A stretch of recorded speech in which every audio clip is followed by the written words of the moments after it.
Good morning, Radiant Church. Pastor Tommy here with you today as we continue through the Radiant Word reading plan today in chapters 22 and 23 of the book of Exodus.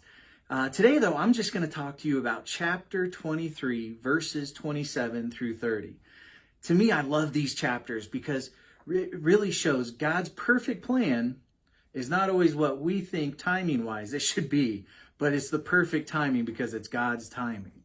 And I love these verses as it talks about how God promised the Israelites to drive out their enemies. And he's doing this, but he's doing it gradually because the Lord knows that if he drives everything out at one time and he takes care of everything, that they could be attacked by wild beasts and they could also have a lot of different things coming upon them. So the Lord's showing them, hey, this is going to happen, but it's going to happen gradually and in my timing.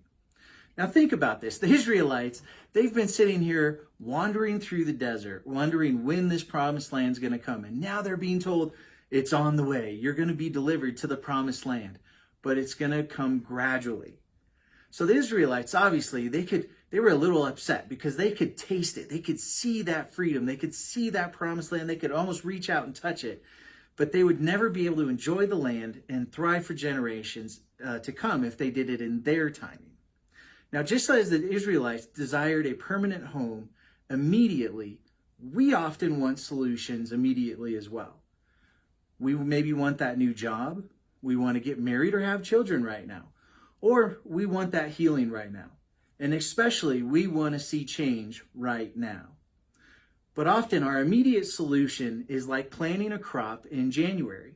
Sometimes it could be a fantastic solution. Sometimes it's a perfect plan. But if it's not in God's timing, if it's not the right timing, it will not benefit us in the long run.